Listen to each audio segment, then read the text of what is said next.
Hola, muy buenas noches. ¿Cómo están? Gracias por acompañarnos. Bienvenidos a Moros y Cristianos en su segunda jornada de actividad aquí en la Televisión Nacional, los días miércoles. Estamos en la hora 21:07. Estamos comenzando esta nueva edición de Moros y Cristianos.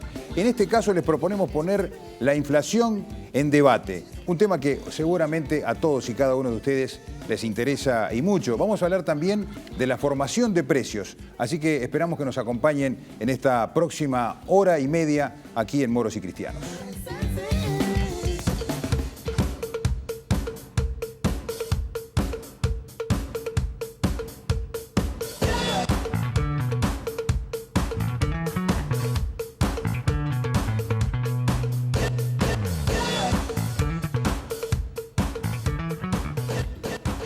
Ya lo habíamos adelantado durante el informativo, el tema ya está propuesto, lo acaba de anunciar Luis Curbelo. Las miradas contrapuestas, seguramente contrapuestas, si esto no es un prejuicio, la ponen por un lado el actual vicepresidente de la Cámara de Comercio y Servicios del Uruguay, el economista Gustavo Licandro. Gustavo Licandro es economista, vicepresidente de la Cámara Nacional de Comercio y Servicios del Uruguay, fue subsecretario de Economía y Finanzas durante el gobierno de Luis Alberto Lacalle. En 2003, en plena crisis financiera, fue presidente del nuevo Banco Comercial. La otra voz la trae aquí a esta mesa el economista Daniel Oresker, se lo presentamos. Es economista, profesor grado 5 de la Facultad de Ciencias Económicas de la Universidad de la República. Fue ministro de Salud Pública y de Desarrollo Social durante el gobierno de José Mujica. Actualmente es director de investigación del Instituto Cuesta Duarte del PIT-CNT. Integra el Comité Central del Partido Socialista.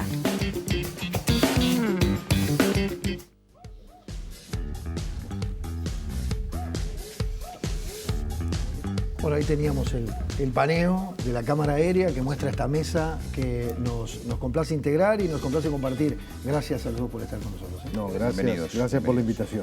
Bien. La idea de discutir la inflación ya la vamos a plantear, pero queremos decirle que tenemos otro invitado esta noche aquí con nosotros para acompañarnos. Ya lo planteamos en el programa anterior. Y es esta figura del tercer ojo, Fernando, que hemos dado en llamar. Es esa tercera persona que no está integrada a esta mesa por ahora, se va a integrar más tarde, y que va a estar durante todo el programa analizando el programa, la propuesta de cada uno de los invitados y después dando su propio punto de vista, ¿no? O eso es lo que nosotros pretendemos, es la mirada, la opinión del ciudadano medio, del ciudadano común y corriente. Claro, elegimos generalmente a alguien querido por el pueblo uruguayo. En este caso también se lo presentamos. Es Julio Sosa, Canela. Julio Sosa nació en Nico Pérez en 1933. Vive hasta ahora en el Cerrito de la Victoria. Es bailarín y director de la comparsa de negros y lubolos Tronar de Tambores. En 2015 fue declarado Ciudadano Ilustre de Montevideo. Es referente cultural del país y más conocido por su sobrenombre, Canela.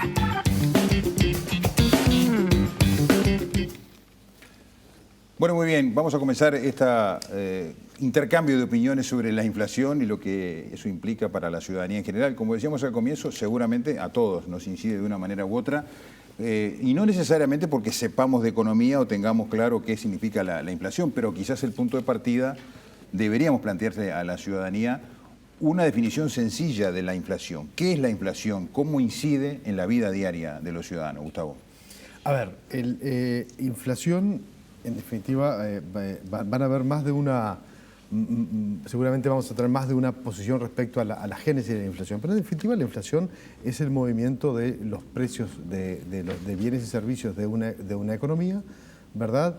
Que si uno va a lo que es la teoría monetaria, básicamente lo que dice es que cuando hay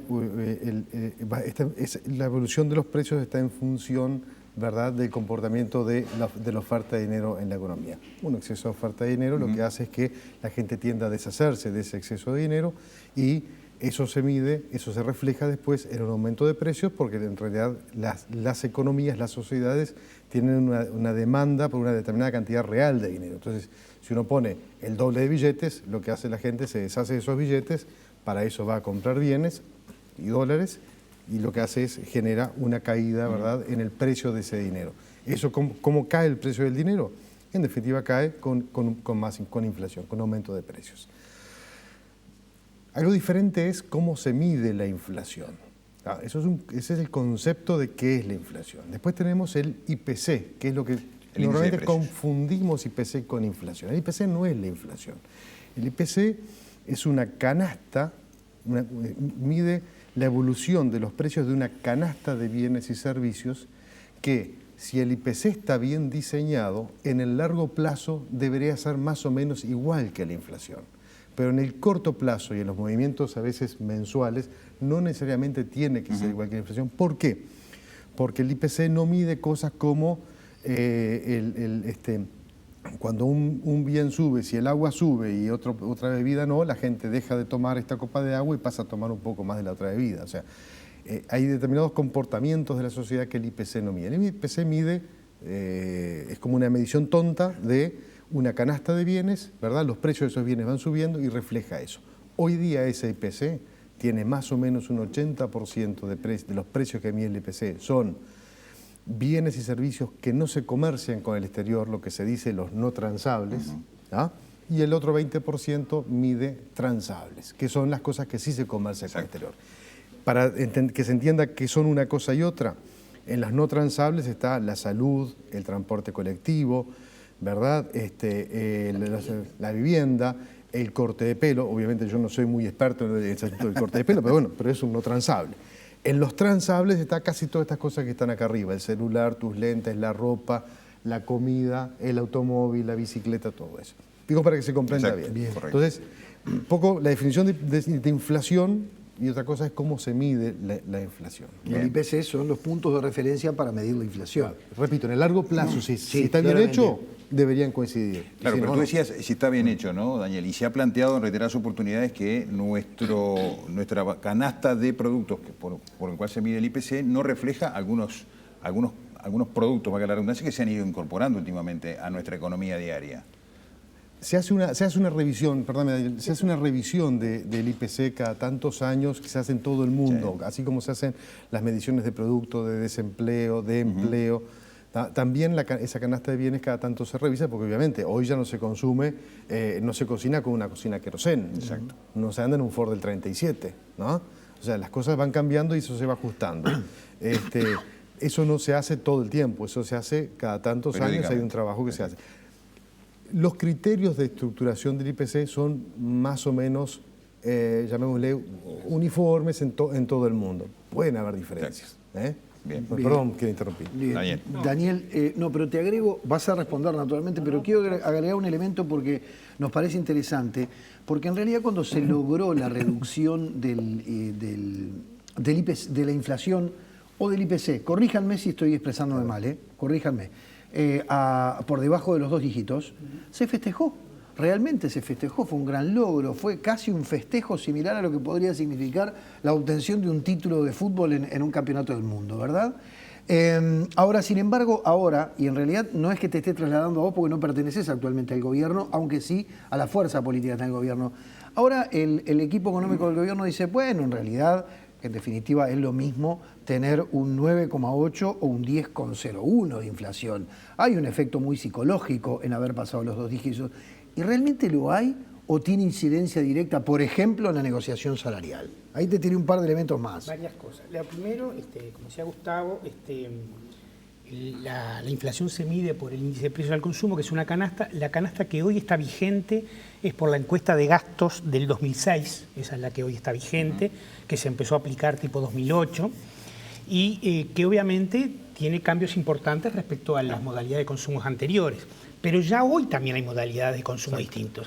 Por ejemplo, la cuota mutual pesaba mucho en la estructura del IPC previo, porque el 80% de la gente que iba al mutualismo pagaba cuota y solo el 20% tenía DICE. Hoy la proporción es exactamente al revés. Entonces ya no es un precio que incida tanto en el consumo, prácticamente es casi todo gasto público hoy la salud y es muy poco el gasto privado. Ese es un ejemplo de un cambio que se tiene que reflejar en una eventualmente nueva cuesta de gasto en salud. Entonces, Lo que nadie puede pretender es que el IPC refleje el aumento de sus precios de su consumo, porque por algo es una canasta promedio de todos los ciudadanos del país. A nosotros, en mi función anterior, cuando sí era director del Instituto Cuesta Duarte, ahora no lo soy, digo porque ahora soy apenas un asesor. Sí, estaba dicho como director. Estaba dicho como director. En nuestra presentación. Una corrección. No era sencillo. Es relevante, es asesor relevante. Así que... Supongo no que lo escucharán. Lo escucharán,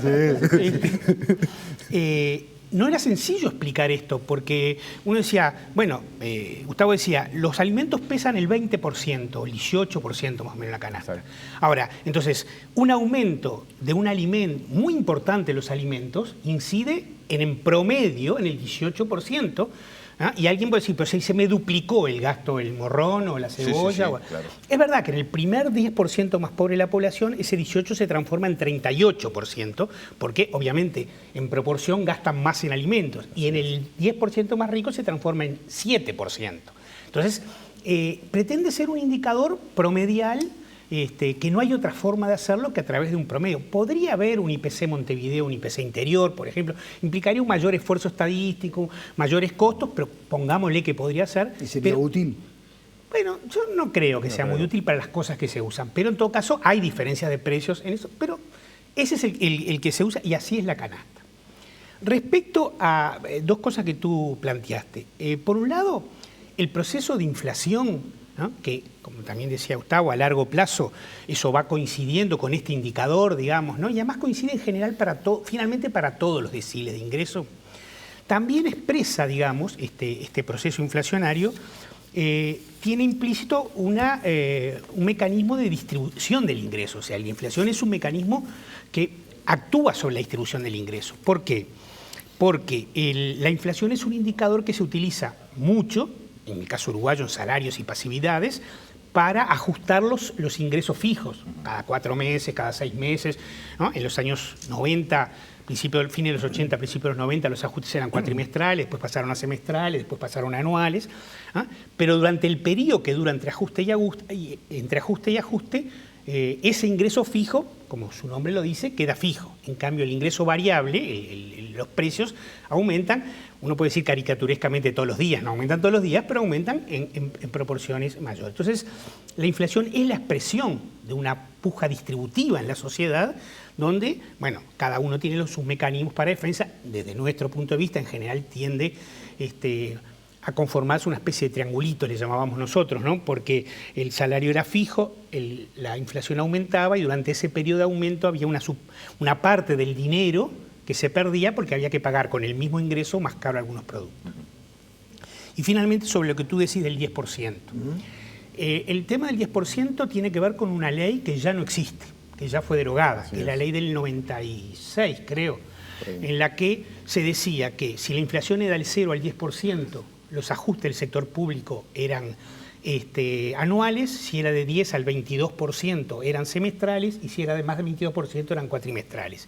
Y en el momento que ocurría ese cambio de inflación, al otro día había que ajustar salarios públicos con el agregado que constitucionalmente ese mismo día hay que ajustar jubilaciones, porque las pasividades se ajustan se ajusta por índice medio de salarios, pero en el momento que se ajustan los salarios públicos.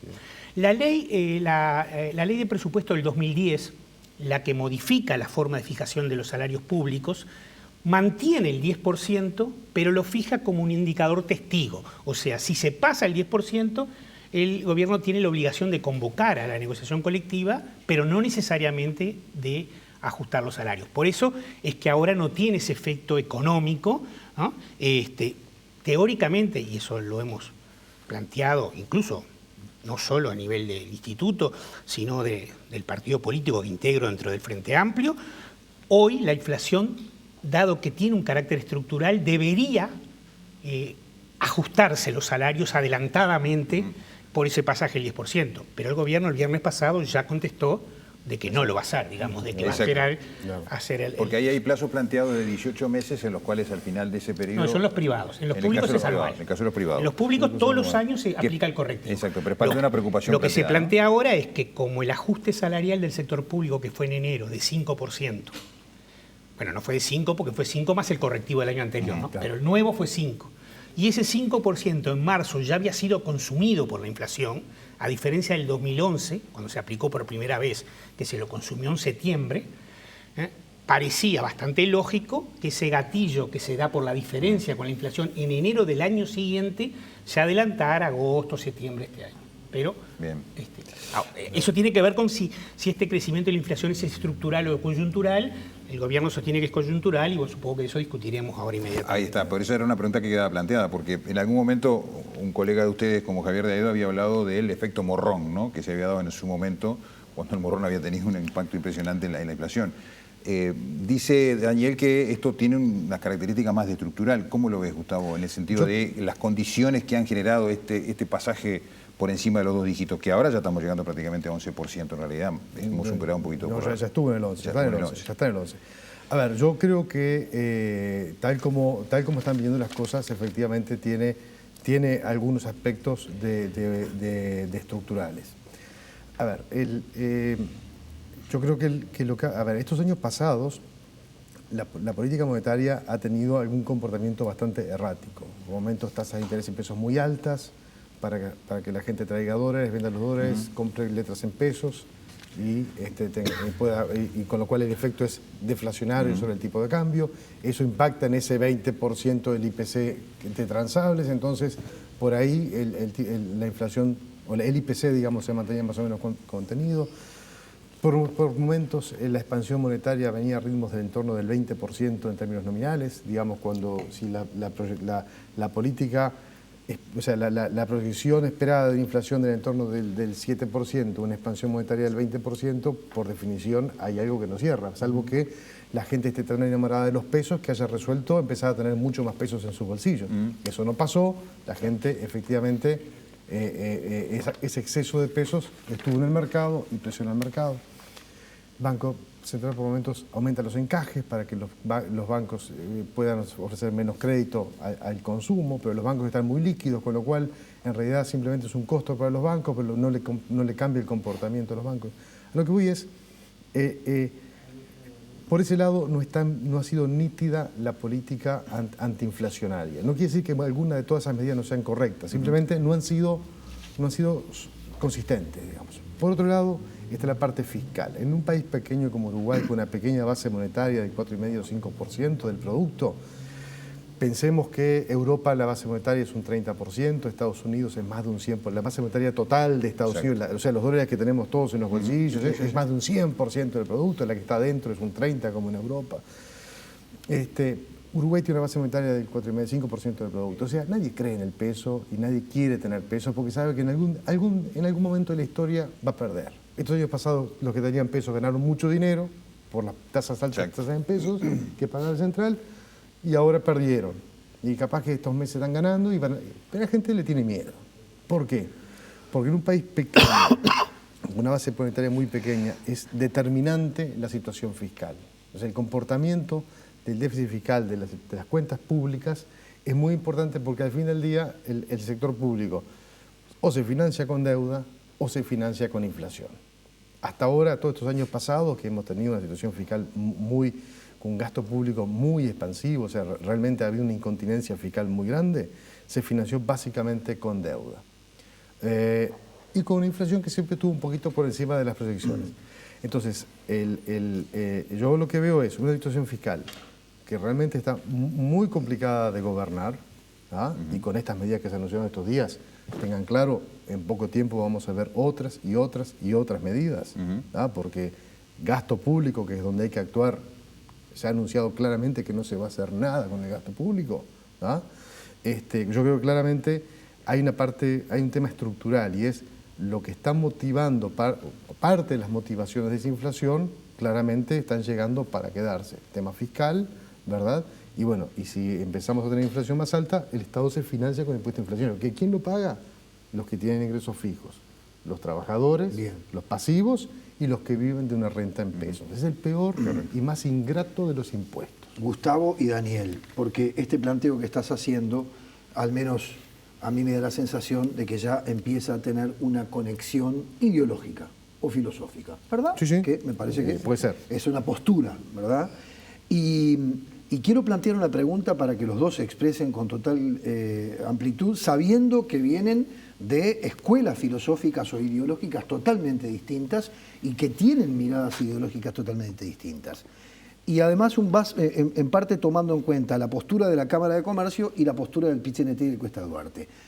Los márgenes de ganancia del empresario generalmente no se discuten, y yo creo que está bien eso, porque el empresario es el que corre los riesgos. Es realmente el que pone los medios y el que corre los riesgos. Si el negocio va bien, vamos arriba, y si no, el empresario supuestamente es el que pierde. Pero tomando en consideración márgenes de ganancia realmente, y esto es muy subjetivo, pero de todas formas los números pueden hacerlo un poco más objetivo, escandalosos que se ven en algunas cosas, ¿no es hora de que también se hable del margen de ganancia cuando se forma el precio? Y ahí la pregunta, el redondeo, ¿cómo se forma un precio? Los dos, ¿quién quiere empezar? Como que tú quieras. Dale, Bien. yo hablé recién. A ver, la pregunta que tú haces tiene referencia con lo que Gustavo recién decía sobre el carácter estructural de la inflación. Yo ahí tengo una visión distinta sobre las raíces estructurales de la inflación, y para eso, antes de ir a la formación de precios, me gustaría hacer alguna referencia que tiene que ver con que otras cuestiones estructurales que podrían generar inflación, porque la génesis de la inflación no es un fenómeno universal. Yo no puedo escribir un texto que diga la inflación, puedo escribir un texto sobre qué es la inflación, como la definimos al comienzo. Lo que no puedo escribir un texto único, ¿no? Tipo texto único de la escuela que teníamos, es sobre cuáles son las razones de la inflación. La inflación es un fenómeno social e histórico que depende de las condiciones del momento. Una de las posibles raíces estructurales es una presión de demanda, mucho dinero en el mercado, mucha gente mejorando sus ingresos y consumiendo, mucho gasto público presionando, mucho crédito al consumo y a las familias, ¿no?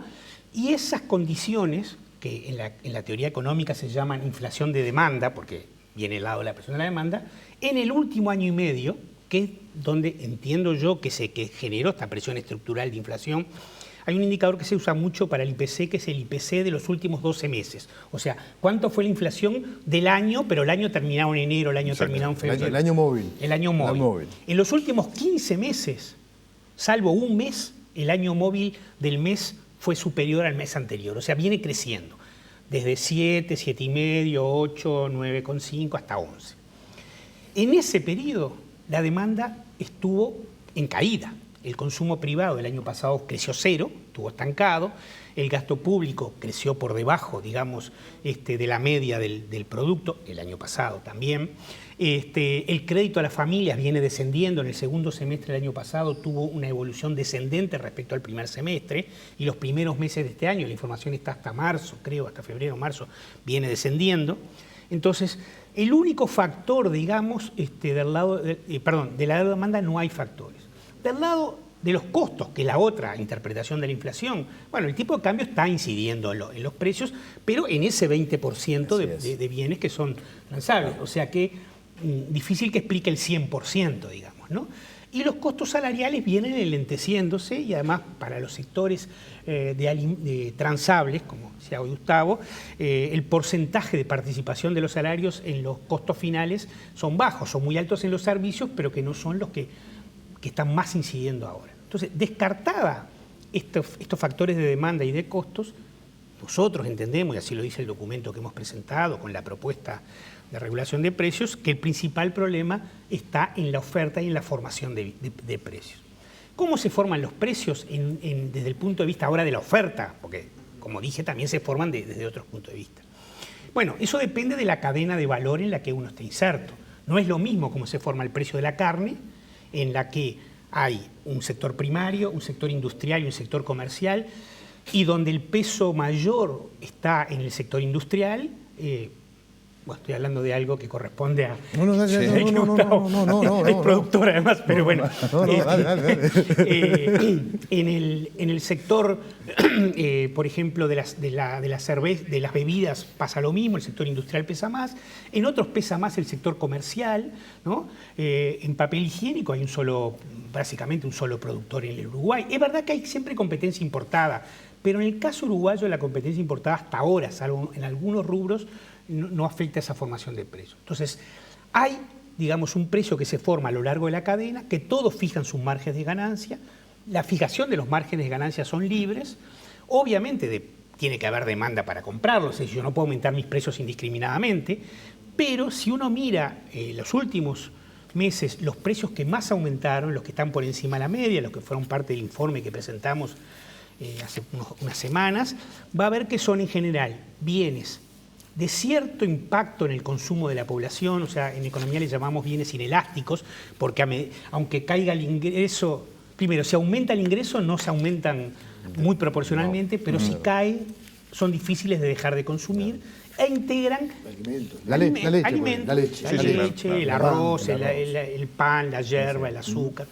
Y además casi todos integran cadenas de valor relativamente concentradas. Mira, CEPAL dice en su estudio que hicieron nuestros colegas Leandro Cipitría y Andrés Ríos que 1/3 de los productos que integran los precios al consumo son de mercados concentrados con alto poder de incidencia sobre la formación de ese precio. Y de ese tercio, 1/5 del total hay indicios de que efectivamente ejercen ese poder de mercado, porque que lo tengan no necesariamente quiere decir que lo ejercen. Quiere decir que este estudio de la CEPAL muestra que efectivamente hay un problema en la formación del precio en algún lugar de la cadena de valor y que por lo tanto es necesario trabajar sobre ese margen de intermediación. Y me llama la atención que no dijiste nada de la ganancia. Bueno, no, pero es que cuando... O lo dejamos para un momento. Está implícito en cuando lo yo que hablo, perdón, no, claro, capaz que no se entendió. Cuando hablo de la formación de precios, sí, la formación de precios son los costos sobre el cual se aplica una tasa de ganancia. Ya dije que los costos no son causal de la inflación, por lo tanto, cuando me refería a formación de precios, me refería a la manera que remarcan los precios los distintos componentes de la valor, o sea, a la tasa de ganancia. Ahora retomamos eso. Y una cosa Porque importante... hay un discurso del PIT-CNT dicho a viva voz y una cosa, de que se discutan los márgenes una cosa de ganancia. importante en esto es que, por eso me referí especialmente a bienes de cierta necesidad de consumo, es que si uno mira la inflación y el nivel de actividad va a ver que hay una cierta correlación negativa. Es decir, en momentos de mayor nivel de actividad la inflación baja y en momentos en que la actividad se lentece la inflación sube. Por eso se habla de estanflación. Que sería la situación actual, digamos. Y eso tiene que ver con que en esos bienes se puede sustituir pérdida de volumen de ventas y por lo tanto de masa de ganancia por una tasa de ganancia que garantice el mantenimiento del mismo nivel de ganancia. Bien, tendremos que hacer una pausa. En realidad falta la respuesta de Gustavo, Fernando. Si le parece, le hagamos para después de la pausa. Hacemos y la volvemos con la opinión de Gustavo sobre el tema de la formación de precios y esto de las cadenas de valor. Hacemos la pausa y ya estamos con ustedes nuevamente.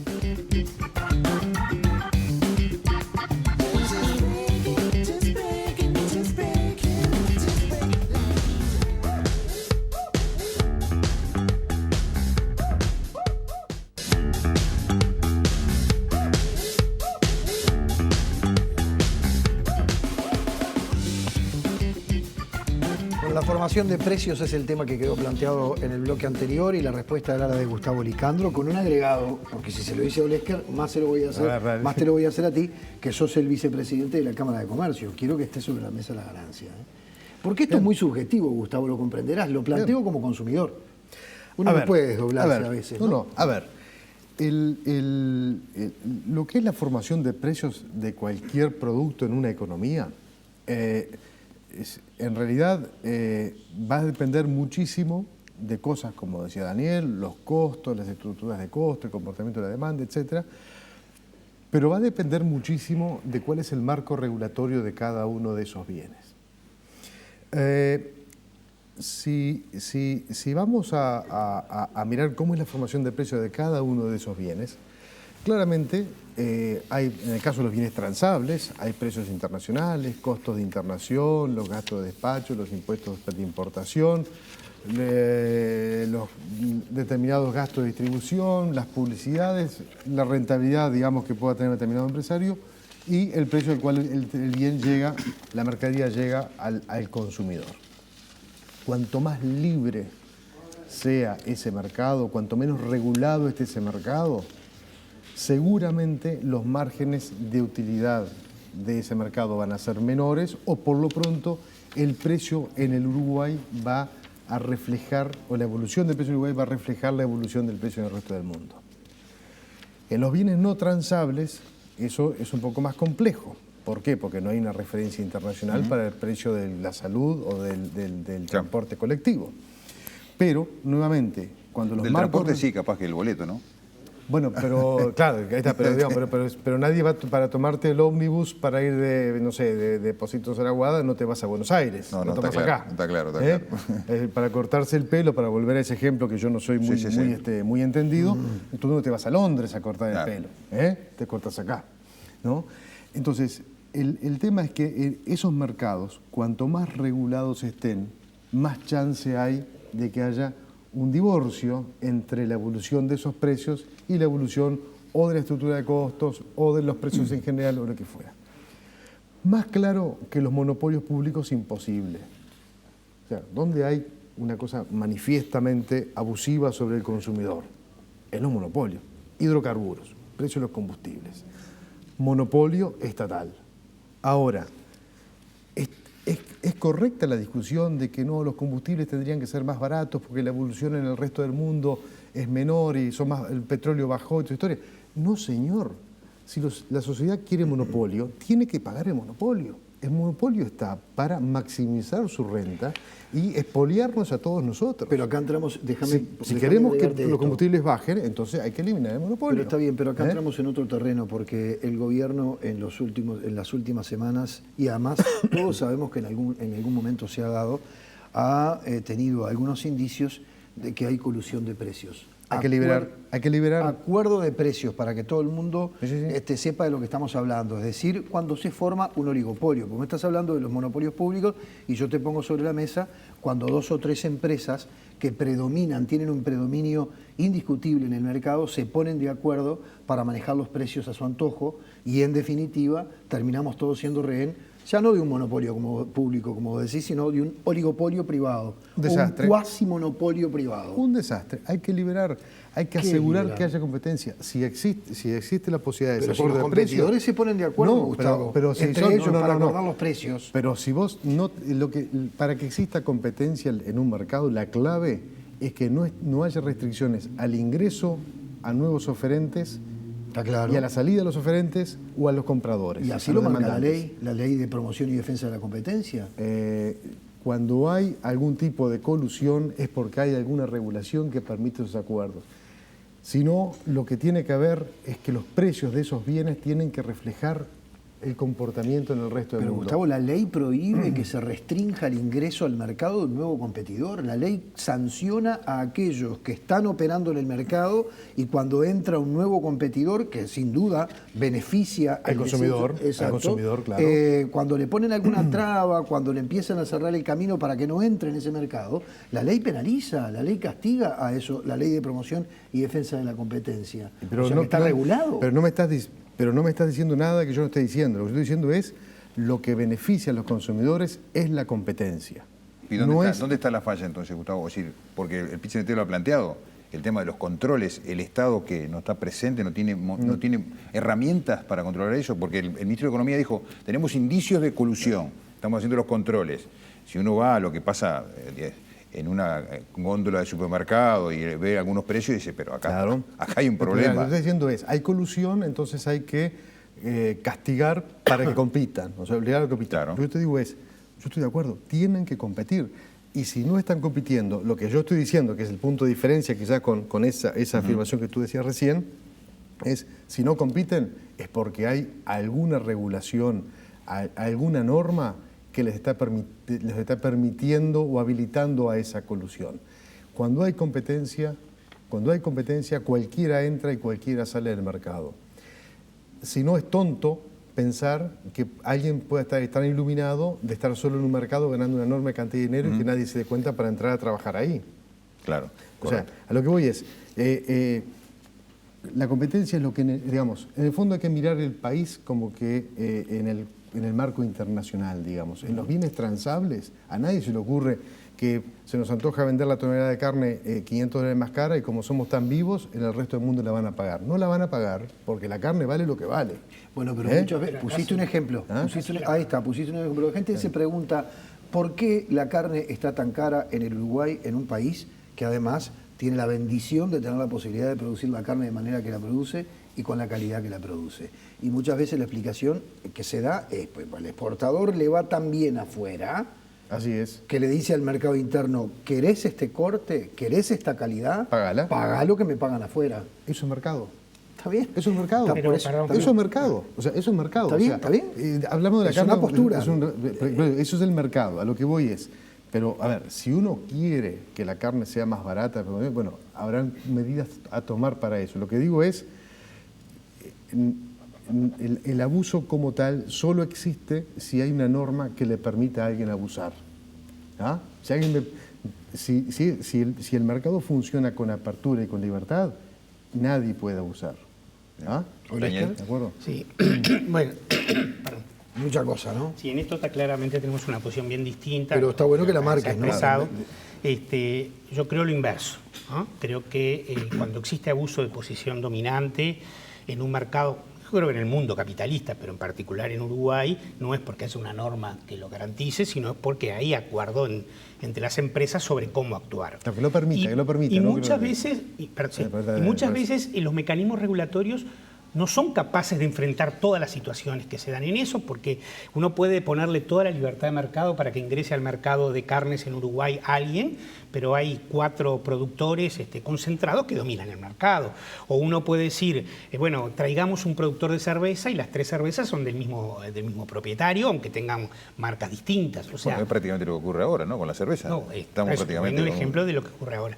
Yo creo que efectivamente la cuestión es inversa. La regulación llega para actuar frente a esas imperfecciones y abusos del mercado. La propia ley de defensa de la competencia hoy es incompleta para eso, porque en muchos casos la ley lo que hace es alertar sobre situaciones, pero no tiene poder sancionatorio. Por ejemplo, cuando se generan fusiones que provocan mercados únicos. Entonces, entiendo yo, digamos, que la cuestión es a la inversa. Es difícil pensar que el mercado va a generar la competencia, que los mecanismos de competencia deben ser, en estos mercados fuertemente oligopolizados, producto de decisiones públicas y de regulaciones públicas, que la única alternativa que tienen es fijar los márgenes de intermediación o de ganancia, como hablamos, ¿no? Y por eso es esta propuesta que se plantea actuar sobre eso. Yo creo que es la inversa, digamos, ¿no? Que el mercado es en sí mismo un generador de ciertos grados de concentración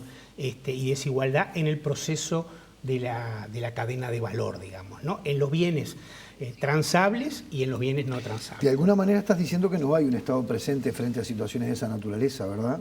Porque también, y esto en realidad es algo que, bueno, quedará... Perdón, Fernando, la ley de defensa de la competencia fue un avance en ese sentido. Yo creo, bueno, el propio gobierno ha dicho que tiene un equipo de trabajo revisando este tipo de situaciones. Sí, a propósito, digamos, ¿no? de la colusión que denunciaba el propio Atnuri, claro. Estas situaciones. Pero yo creo que en países europeos, donde claramente rigen las normas del mercado, básicamente, pero también hay que reconocer, uno siente la sensación de que hay un Estado presente.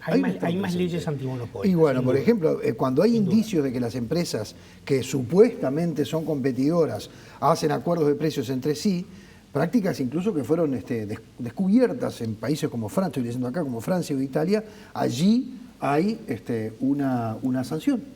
O sea, una norma que es prohibitiva de determinada conducta y, por supuesto, contiene una sanción. Sí, Pero no precisás la sanción.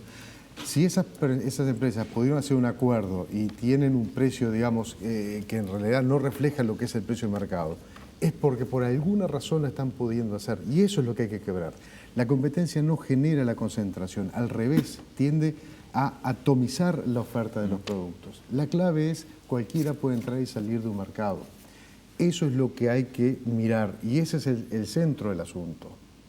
Ahora, Gustavo, Daniel, perdóname, ¿qué le decimos a la gente que, por ejemplo, tuvo acceso a este informe que tenemos acá del semanario Brecha hace un tiempo? ¿Cuánto fue esto? Un año y hace algo. Un año y algo. Que en realidad generó un escándalo de los productos de en toda tocadores, la sociedad, ¿no? Y lo tenemos por acá y hasta lo podemos nombrar porque no tenemos ningún problema en ese sentido.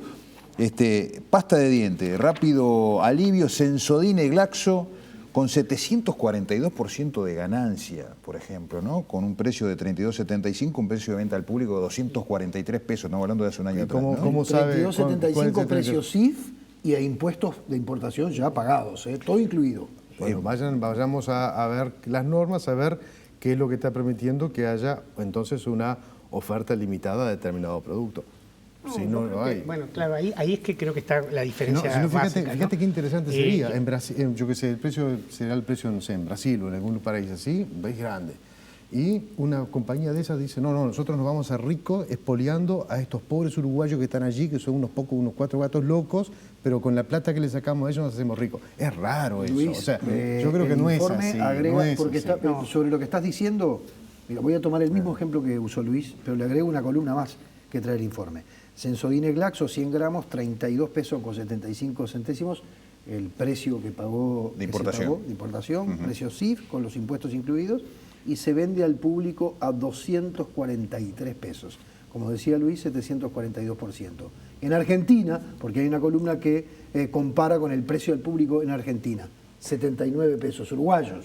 Y lo que estoy diciendo yo ahora, o sea, es tan inteligente esa empresa que se hace rica con unos 4 gatos locos. Glaxo nos está explotando. Nos está explotando nosotros, pero los argentinos que son muchos, no.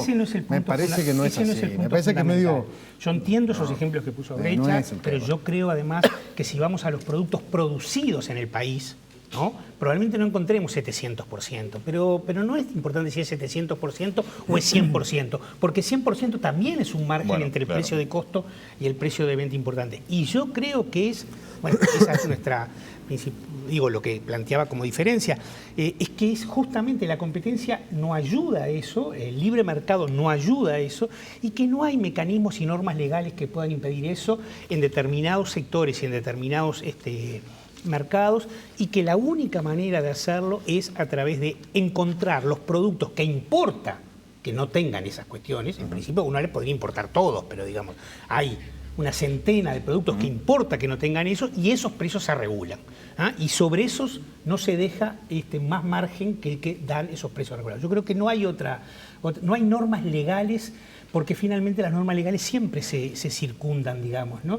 Mi opinión es que, por eso nosotros insistimos tanto en los mecanismos de regulación de precios, es que la cadena tiene que estar regulada y al Estado le corresponde, quizás ahí está nuestra... Alicandro está brotando con una alergia. Son puntos de vista distintos que responden, como tú decías, a enfoques ideológicos distintos y a miradas sobre las consecuencias que tendrían cada una de estas distintas. Nosotros... Estoy diciendo que Gustavo no mira la consecuencia desde el punto de vista del poder de compra, no estoy diciendo eso, estoy diciendo que para nosotros este punto, digamos, hemos llegado a la conclusión que no hay otra manera de afectar los precios de algunos productos, de esos 200 que nosotros definimos como prioritarios, digamos, que no sea regulando el precio en los 3 momentos de la cadena. La regulación obligatoria. Bueno, porque ahora después de la pausa quiero hablar con los dos sobre los acuerdos de precios. Si vamos a la propuesta, yo después... voy a fundamentar por qué nuestra propuesta es de regulación, de acuerdos voluntarios, pero que una vez que se ingresa son de regulación obligatoria. Pero bien, ahí hay otro tema. A propósito de las cadenas, tenemos que hacer una nueva pausa, pero a mí me interesaría también hacer referencia a, sin hablar de Sensodine y estas cosas importadas, de lo que le pasa al chacarero que saca la lechuga en Melilla a un determinado precio y llega a nuestra casa comprada de una gran superficie a 100% por arriba o 150%. O de una feria. O de una feria. Eso también me interesa, porque eso también nos toca el bolsillo permanentemente. Y lo han planteado los propios productores, ¿no? El productor que se rompe el lomo trabajando y no ve reflejado en el precio que recibe de su producto. Pero hacemos la pausa y seguimos, por supuesto, con toda esta discusión en torno a la formación de precios. Ya volvemos.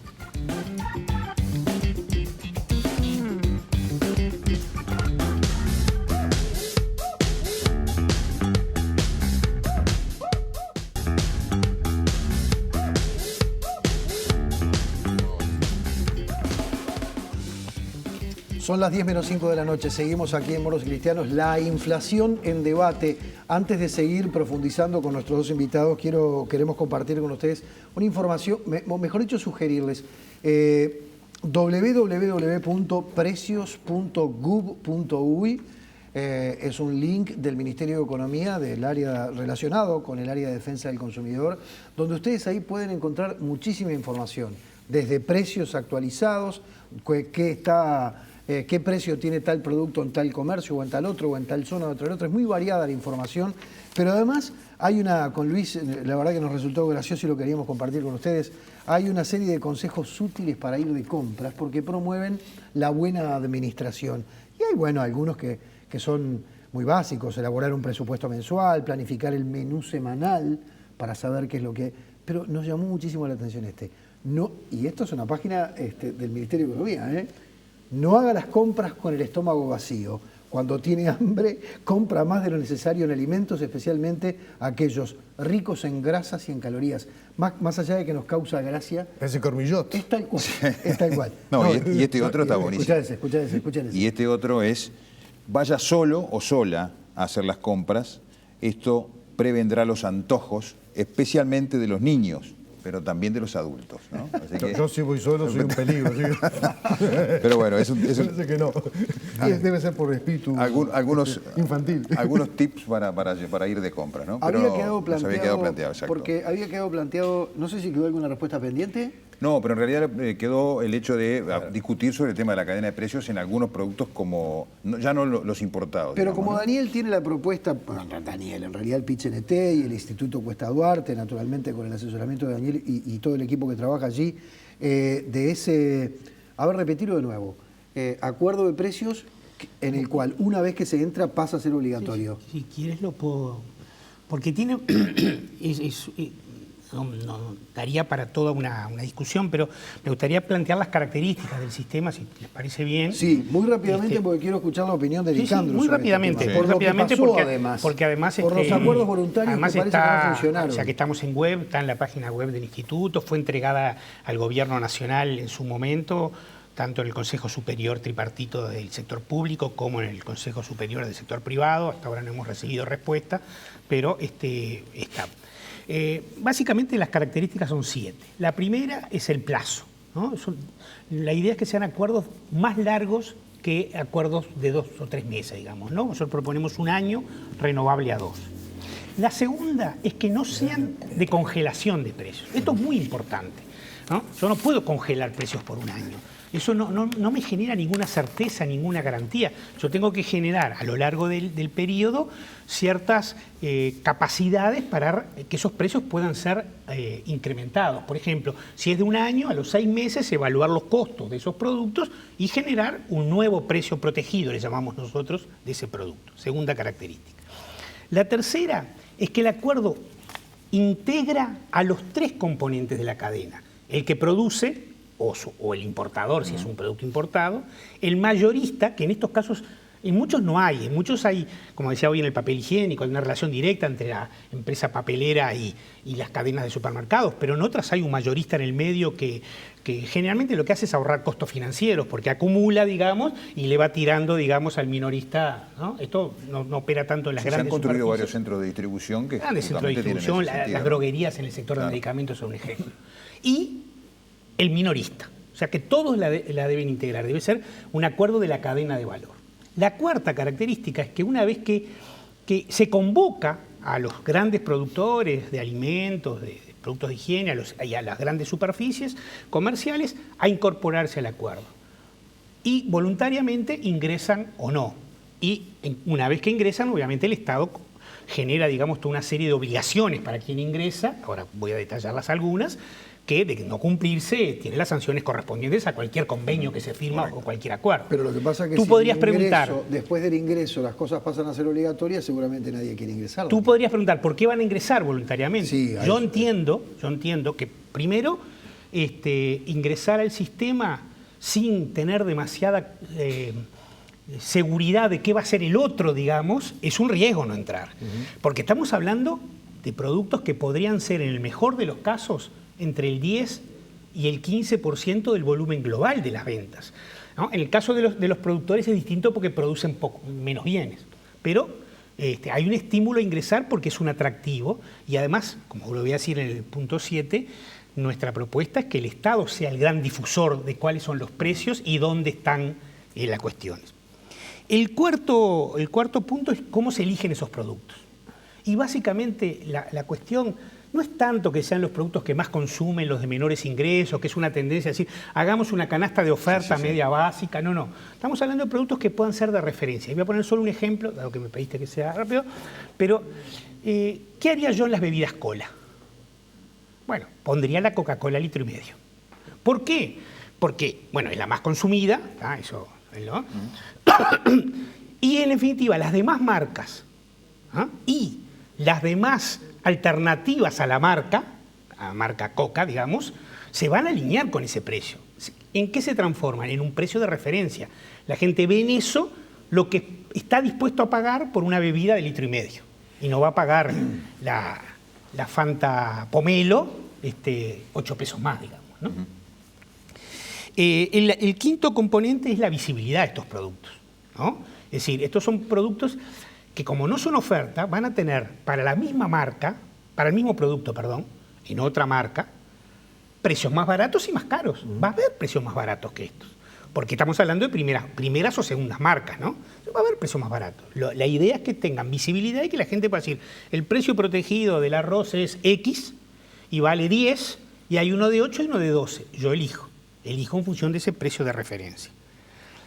La sexta característica que comentaba es la difusión masiva de esto, cómo esto se difunde. Y ahí entran lo que tú anunciaste, esto de los precios Wii, Sí. que es muy importante. Hay una Yo he aplicación entrado ahora mucho a esa para aplicación. móviles. De hecho, el informe que hicimos del Instituto Cuesta Duarte sobre los precios que habían aumentado más del 50% de la media de la inflación, salió de ese informe. Ahora, tiene que ser una aplicación que tenga una utilidad en relación a algo de referencia. Si yo entro y sé que tal cosa vale tanto en tal lugar, ¿con qué lo comparo si no tengo un precio de referencia? Igual puede ser útil porque te permite que en qué lugar está más barato, pero nadie se va a poner producto por producto y ir a comprar las cosas al lugar más barato. Eso es una utopía. Sí, tenés que estar recorriendo toda la ciudad, ¿no? Y esas son básicamente las características. Y la última, por eso dije que eran 7, es necesario crear una especie de call center que permita que la gente pueda dar respuesta si esto está funcionando o no está funcionando. O sea, sería algo así. Un retorno. Un retorno. Una devolución. ¿Qué dice la Cámara de Comercio sobre esto? En realidad, acá el que tiene que contestar, no la Cámara de Comercio, Te también, digo yo porque está involucrada, es el gobierno, ¿no? ¿Verdad? Que después yo quiero hacer alguna referencia a lo que acabas de decir. No han recibido respuesta todavía, dijiste, ¿no? Formal no. Porque a veces, y lo digo con dolor, pero hay veces que se está transformando en una lógica por parte de algunos actores del gobierno el no contestar ni sí, ni no, ni blanco, ni negro. Formal no. De cualquier manera, Fernando, para ser también perfectamente claro, en las 2 veces que se entregó el documento, se planteó que no estaba dentro de las ideas primarias del gobierno un sistema de regulación como el que estamos planteando aquí. Pero nunca hubo una respuesta. Gustavo, un A comentario. ver, varias cosas, incluso alguna... Te tomaste el trabajo de anotar, además. No, pero anoté, como tengo poca memoria, anoté algunas cosas de que habíamos hablado antes que me parecían interesantes, pero ahora déjame ir sobre el punto. Y no recorriendo las distintas características que comentaba Daniel, digamos. Yo creo que cualquier régimen de precios acordados o de precios topes, en definitiva, hay una alta peligrosidad de que ese acuerdo, digamos, que esas cosas se transforman en obligatorias, lo que termina produciendo es escasez en los mercados o dificultad de funcionamiento de esos mercados. Entonces, no es que un producto parecido la gente no lo va a pagar más caro porque este está más barato, simplemente quizás termina no habiendo oferta de este producto y la gente termina pagando el otro. Veamos lo que pasó en Argentina cuando, ¿verdad?, se prohíbe... fue una medida distinta, ¿no? Pero que se prohíbe exportar carne y se aplicaban las retenciones o detracciones en la carne, digamos.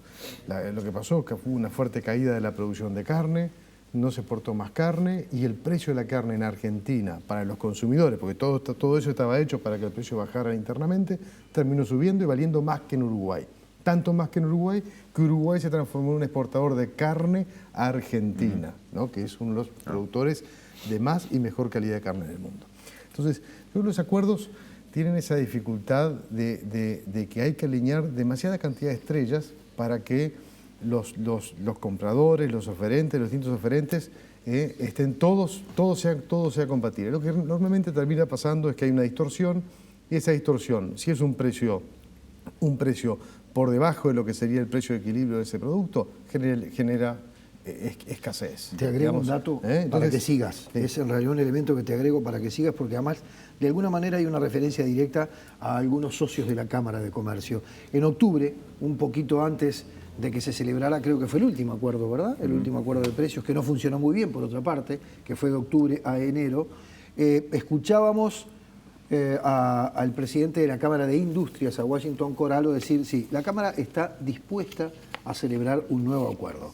Pero vamos arriba, muchachos, vamos a ponernos todas las pilas, porque en realidad en los acuerdos anteriores el industrial ha hecho el esfuerzo de tener bajo control, por decirlo de alguna manera, los precios de los productos justamente que fabrica, y resulta que después las grandes lo tengo entrecomillado acá, hizo una referencia directa a los supermercados de que generalmente no seguían esa sintonía y por lo tanto ese esfuerzo del industrial se desvirtuaba cuando el producto aparecía en la góndola. ¿Qué dice la Cámara de Tenemos Comercio? una hermosa regulación en el Uruguay que limita las grandes superficies comerciales. Tienen que haber muchas más. ¿Hay alguien que está abusando? Que te pongan una empresa exactamente igual enfrente y vas a ver que tus precios bajan. O sea que lo que estás en contra de que haya límites a las grandes superficies Absolutamente, absolutamente. Les Porque eso pasé. solamente perjudica a los consumidores. Eso. Esa limitación solo perjudica a los consumidores. ¿Y qué pasa con el pequeño comerciante? Ese es otro tema y obviamente va a tener dificultades, va a tener que adaptarse. Pero estamos hablando de los consumidores. ¿Cómo Los hace para consumidores competir sufren con los eso. monstruos, de hecho, se entiende, ¿no? Se entiende. Sí, con comercios grandes. Sí. Ahí está. ¿Cómo haces? Bueno, Una pero, carnicería, barrio, pero me cambiaste de frente. Sí, o sea, claro. si queremos beneficiar a los Es mucha consumidores, cosa lo que- si queremos beneficiar a los consumidores, liberar la oferta de ese tipo, la instalación de ese tipo de comercio. Ahora, si nuestra preocupación son los pequeños comerciantes, limitala, pero al consumidor decirle, flaco, que tenés claro, esta regulación es para beneficiar a tal y tal y tal comerciante, la pagás tú. O sea, no hay almuerzo gratis en esta vida. No podemos generar distorsiones pensando que es gratis, que nadie la paga. Alguien la paga. Limitaste la gran superficie, le decís al consumidor, aguantate. Bien. Decir, ¿querés monopolio? Entonces el que pone nafta no puede decir, quiero pagar poco el combustible. No, para algo querés hacer monopolio, pagalo. Bien. Ahora, pero una sola cosita, y es, si nos están preocupando determinados bienes, que como decía Daniel, hay un conjunto de bienes que se supone son esa canasta más básica de la sociedad uruguaya, que es la que consumimos todos, independientemente, ¿verdad?, de los niveles de ingreso. Mi posición es, preocupémonos que en esos mercados haya competencia. Si hay competencia, el principal beneficiado va a ser el consumidor. Déjame remontar un minuto a Nos están pidiendo un redondeo de los 12. Ya, de mi época de administración. En mi época en la administración, la tasa de arancel máxima en Uruguay era 140%. Habían 3.000 mecanismos no arancelarios de protección, precios de referencia, precios mínimos de exportación, prohibiciones, cupos, detracciones. Casi todos los productos que uno consumía... Economía cerrada. Cerrada.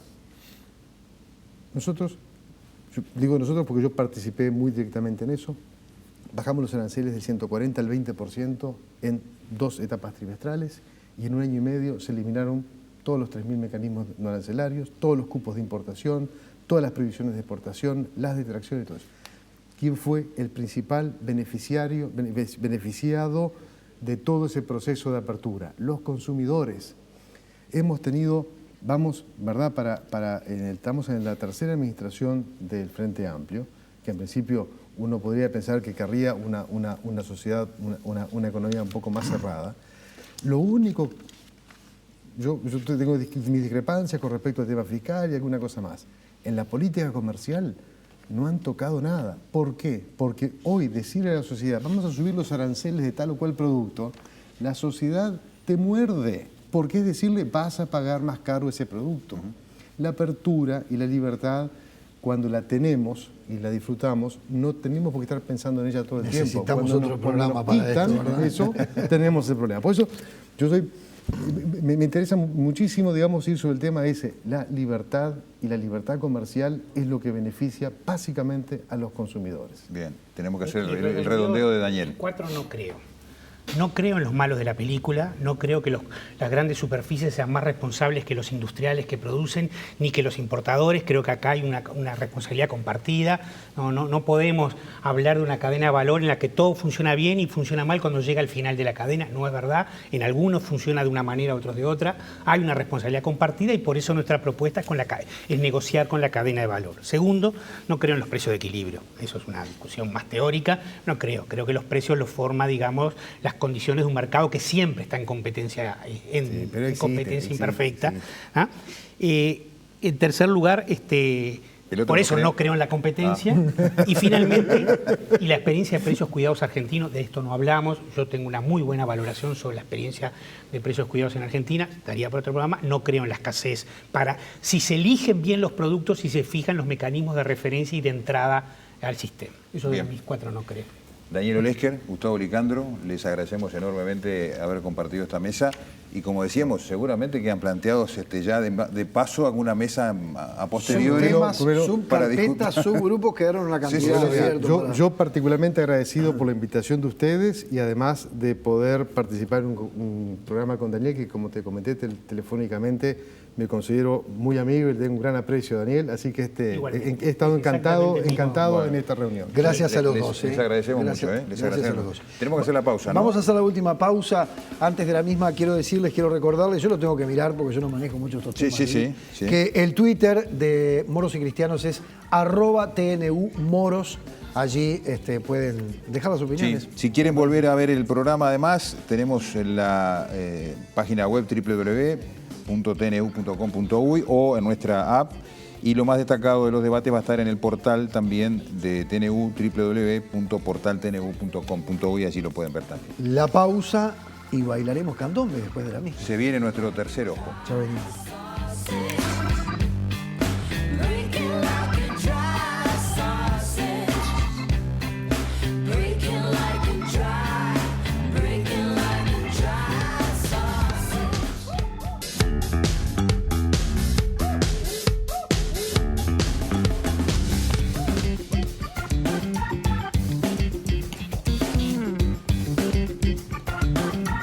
Y acá lo tenemos a Lome, ¿eh? Sí, aquí tenemos a Julio Sosa, le agradecemos, Julio, la presencia.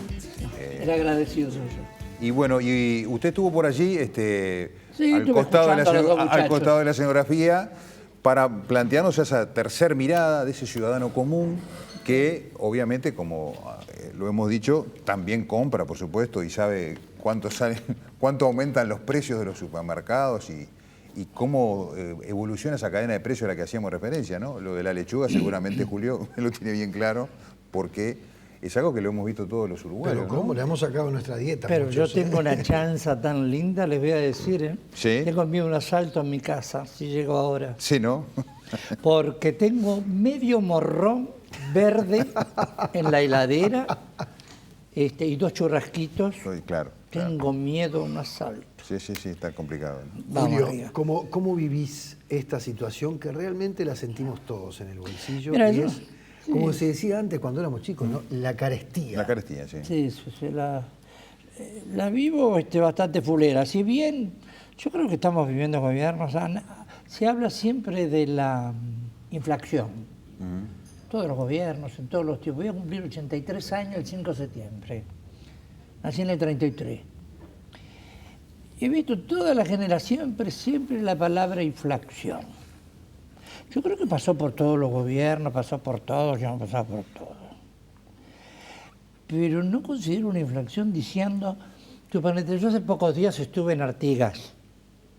Tuve la oportunidad también, en otras oportunidades, también de hablar con productores, esos que trabajan, que te escuché a ti, que agachan el lomo, sus hijos, sus mujeres, Claro. las manos curtidas y cuarteadas, de trabajar la tierra y preparar ya su mercadería y cuando vienen ya sale, suponete, un cajón de morrón por 50 pesos. Viene llegando aquí a la capital y estamos pagando 300 pesos un kilo de morrón. No es el caso del morrón, es el caso de siempre, el caso, parece que nos olvidamos de ese hombre que se llama Lechuza, que siempre estuvo en el mercado modelo agrícola en todos Claro. lados, que maneja acá, maneja allí.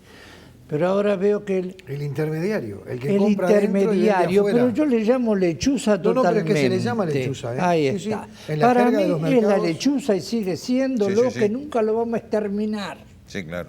Claro. Es como la polilla mala, no la podemos terminar con más Es que ahí está polilla. parte del problema, ¿no? En el intermediario que se queda con el grueso del... De ahí ese intermediario que llega a ser el gran empresario hoy día.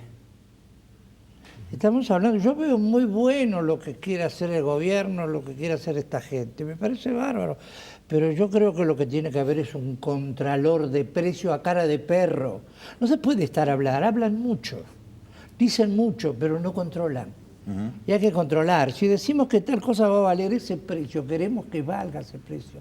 Porque yo soy un ciudadano más y mi sueldito es corto, tengo mis gastos. Yo escuchaba cuando dice el señor acá la competencia. Pero si los comerciantes entran a competir hay un problema, que este me vende 20 pesos, pero me tengo que venir del Cerrito al centro, porque tiene 20 pesos menos. Me traslado a buscar ahí donde hay 20 pesos menos, de nada me sirve. Yo creo que acá lo que tiene que haber es una realidad de decir, los precios son estos.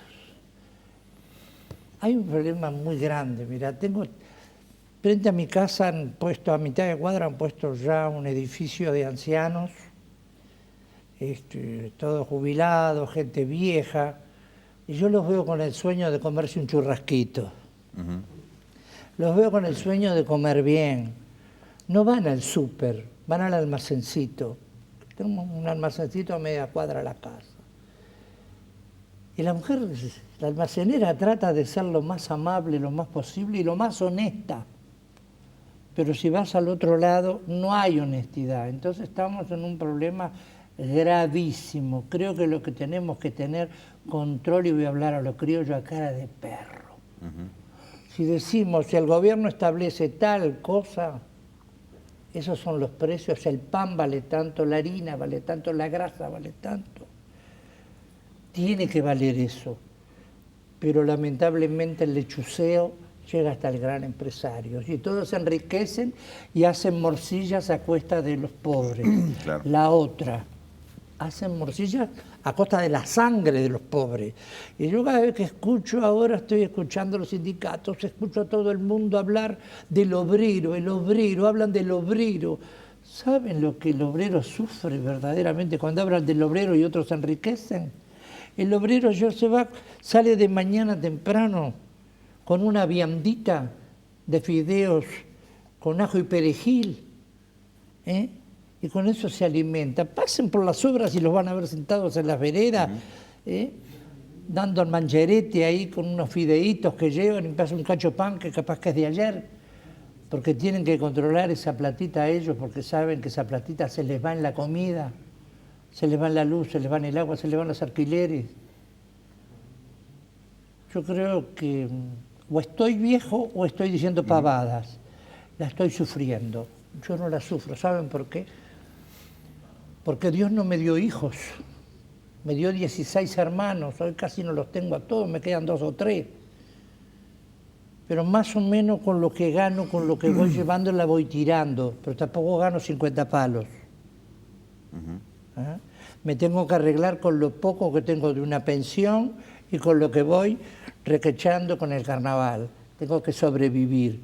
Y sobrevivo, mal o bien vivo, pero veo gente sufriéndola.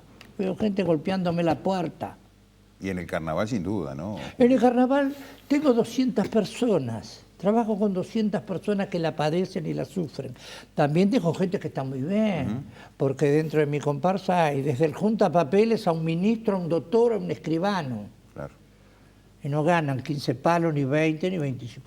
Ganan muy buena guita. Y eso están cómodos. Entonces vos ves, de repente la diferencia la sufro también cuando veo que vamos a salir con la cuerda y en la cuadra hay 40, 20 o 30, 40 coches. Unos se van en bicicleta, otros en moto, pero hay algunos en 4x4 y terribles coches, ¿me entendés? Y bueno, y la sufrimos, la tenemos que bancar. Pero vuelvo a decir, Julio, Ojo con los lechuzas, que ya están arriba. escuché que no te está llevando bien o en todo caso no querés usar los sistemas electrónicos de pago. ¿Tenés tarjeta de débito? No de crédito, ¿eh? Porque ahí... Ni la conozco. Yo tengo problema, tengo un autito. Ponele cara, salgo de acá y me quedo sin nafta. No podés cargar. Me ahora quedo de noche. tirado en la calle. Claro. Me quedo a merced de todo lo que está pasando, de la inseguridad. Entonces, ¿qué? ¿Cómo hago? Inclusive cuando yo pongo 500, 600, 1000 pesitos, cuando la mano va bien. Pero ¿cómo voy a bancar una tarjeta? Mi caso es el de muchos casos. No creo yo poder tener una tarjeta y no sé cómo me las voy a arreglar si salgo ahora y me quedo sin nafta. Tenés acceso. Porque después de las 10 de la noche ya no puedo. Sos beneficiario del Banco de Previsión Social. Sí, soy pensionista. Tenés acceso a una tarjeta de débito. Sí, claro. pero le tengo mucho miedo. Meterme en más de lo que puedo. Y tengo miedo que me agarre lechuza. Sí, claro. En Ese ese es el caso, tema. en ese caso no sería, ¿no? Este, Sería- no sería el otro problema. día me quedé pensando porque alguien me contaba que fue a un... Perdón mi manera de ser y pero mi manera de la expresar. conocemos, Julio. la Soy un conocemos y por eso ciudadano Era la idea. que se siente libre Era en la este idea. país. conocemos tu forma de ser y tu forma de expresarte y es por eso que estás sentado ahí, Julio. Gracias. Alguien sobre el dinero de plástico, sobre la tarjeta de débito, decía, caramba, tuve que hacer una compra de apuro en un almacén de barrio que tenía el POS. Me aceptaba la tarjeta sí. de débito. Pero habían puesto un mínimo, cosa Claro. que yo creo que no pueden hacerlo. Entonces, esa persona, como no tenía dinero en efectivo en ese momento encima, no pudo comprar las 2 pavadas que tenía que comprar en el almacén, ¿a dónde fue? A la gran superficie. Exacto. Porque la gran superficie no le pone el límite. Si la compra Y además es tiene de una 20 mucho más pesos, amplia se oferta. paga ¿no? 20 pesos con la tarjeta Además de tiene una débito. mucho más amplia oferta, ¿no? Que es lo que decía. Bueno, yo me pregunto qué hago después de las 10 si no tengo, si veo una estación de servicio y llego hasta la estación de servicio y me dicen que no. Claro. ¿Cómo hago para llegar hasta el cerrito, señores? Me quedaré a pata. Está complicado, está complicado. Bien, Julio, ha sido muy amable que nos acompañes y que nos des tu comentario, tu opinión como ciudadano común. Muy valioso tu aporte y bueno, obviamente te agradecemos que hayas estado acá. Gracias. Que hayas Pero compartido. qué valioso y qué rico es lo que ustedes están haciendo. Pero hay que llegar más profundo. Irse Hay que más bajar las más a raíces. tierra los temas, creo, ¿no? Vayamos más a las raíces, porque me parece, y piensen como lo dije, el lechuza creció muy grande. Las empresas poderosas son lechuzas también. Sí, sí, correcto. Gracias, Julio. A ustedes. Señores, la semana que viene el tema que queremos poner en debate tiene que ver de alguna u otra manera con todo lo que estuvo sobre la mesa hoy, porque en realidad está directamente conectado con el consumo, es la promoción del consumo, es la publicidad engañosa que muchas veces se puede estar observando en los distintos mecanismos justamente de publicidad de bienes y servicios. Efectivamente, y vamos a estar convocando a 2 personalidades que tienen que ver con esta cuestión de la publicidad engañosa o ilícita. Por un lado, la doctora Dora Zafir, que es doctora en Derecho, ex jurista civil y profesora en la Universidad de la República. Justamente ha trabajado mucho sobre la jurisprudencia en materia de publicidad Déjame engañosa, ¿no? agregarlo, autora de la Ley de Relaciones de Consumo, Efectivamente. que tiene una muy buena regulación justamente sobre la que es la publicidad engañosa. Y la contracara de la presencia de la doctora Dora Zafir será Patricia Lucich, que es publicista y actual presidenta de la Asociación Uruguaya de Agencias de Publicidad. Pero eso será para el próximo miércoles. El próximo ¿no? miércoles. Por hoy Los les esperamos. agradecemos, evidentemente, que estén ahí. Los esperamos el miércoles a las 21 horas. Que pasen bien.